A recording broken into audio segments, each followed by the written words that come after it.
Assalamu alaikum wa rahmatullahi wa barakatuh, and welcome to a new video in the series of traveling to Canada. In this video, I will discuss and give some tips about finding a job in Canada and what are the resume styles that are recommended.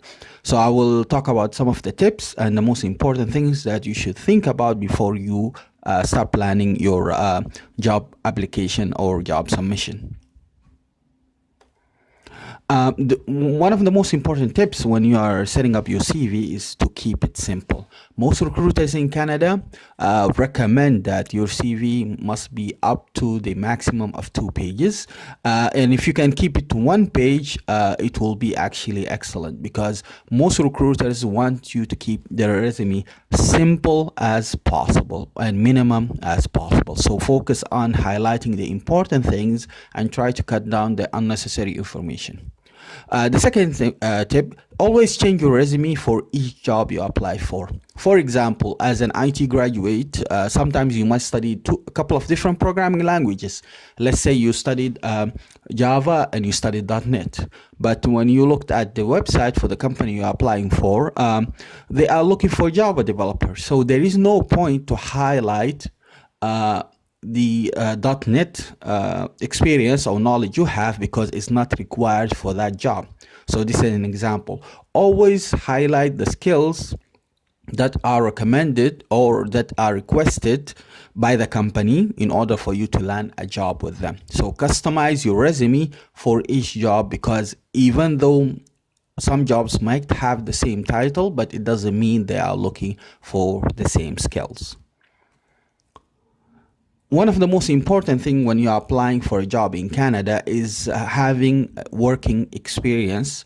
And another important factor is having volunteering work. The most important thing about volunteering work is that gives you additional skills that are highly demanded in the Canadian market. For example, communication skills, public relations skills, and some of those skills that are very transferable from different jobs. Even though you are going to work in the IT department or in the IT industry, you need those skills in order to do your job effectively. So if you have different types of volunteering experiences, it's very important and essential you put them in your CV. Highlight the organization that you actually did volunteer for, and highlight what kind of things you have done with them and how is it transferable from what you are doing now, your current job, and how will it benefit the company that you're applying a job for. And in the case if you are a fresh grad, just highlight how these skills can benefit your job you're applying for.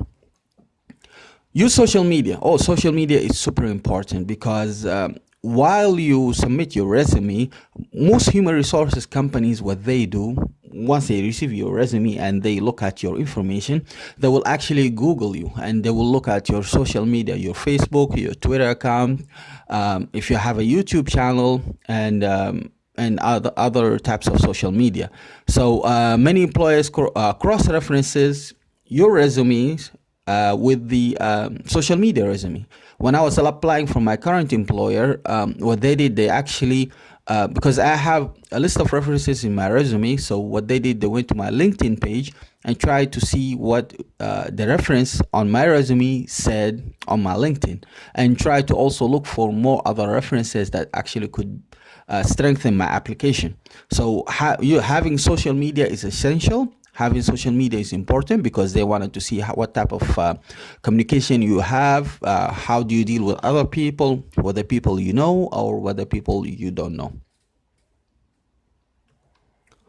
Formatting and the resume is critical. Your resume should be organized, neat, clean, consistent in format in terms of text and bulletin point. For example, this is a sample of a resume that I have highlighted here.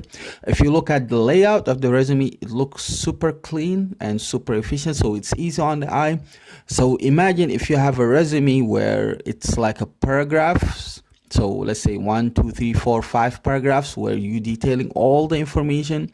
So it will be difficult on the eyes to see, and most recruiters actually won't like that and won't appreciate that. So try to make it as clean as possible, make it as simple as possible. And when you format your resume, use the following headings, highlight the qualification, the professional experience, and education. These are the three most important headings that you should have on your resume. Make it simple, make it clean, make it easy to read, because if it's long and complicated, it won't be readable and won't be attractive. And keep in mind, most employers, they will ask you all the information regarding what you're providing in your resume. So keep it simple, and once it's simple, they will see that you have the skills based on what you write there, and then they will ask you to come in for an interview. Use keywords. This is super important, because most resumes, if you let's say if they're looking for a PHP developer, and you said you have 3 years of programming skills, for example, it doesn't make any sense, because what they're looking for, PHP. They don't want to know you have how many years of programming skills. So just highlight it there that you have PHP skills, if that's what the job is looking for. So use some of those keywords that they are actually looking for. Now, how do you know what keywords you should actually use? It's based on the job posting. So when you see the job posting that they are submitting online, read that job posting once, twice, 3 times, and try to understand what they are looking for.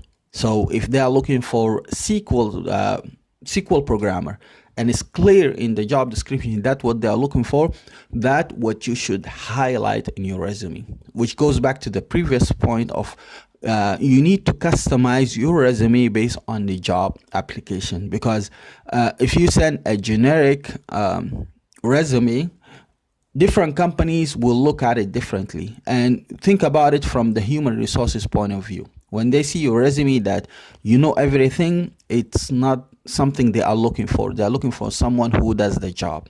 And how will they know that you will do the job? Based on your resume. And how will you know? When you use keywords that actually relates to the job posting they have. So use the keywords. If you want to know what keyword to use, go back to the job posting that you see and try to identify what they are looking for, and make sure you put that on your resume. Look it over, double check. This is from personal experience. I remember one time I took a resume from human resources department, a friend of mine who works there. So I took the sample, I made the changes, and I forgot to change the phone number. And I believe they tried to call me and they didn't reach me. But then when I called them, they said, oh, we tried to call you, but you didn't pick up. So when I asked them the number on the resume, apparently it was the wrong one. So look it over, check, double check, make sure you have the information there correct. And also make sure you have the company name correct, because it will be very embarrassing if you put in details of a different company while you're applying for one other company. There are 2 types of resumes that are essential and recommended for the Canadian market. Whether you are a student applying for a new job, or you are someone with work experience and you want to highlight that. So we have chronological and functional. So chronological is mostly for students with no education, with no work experience, and functional is someone with technical experience. So in the next video, I'm gonna discuss both resume samples. I'm gonna show you a sample that I collected from a human resources department, and hopefully both samples will benefit all of you.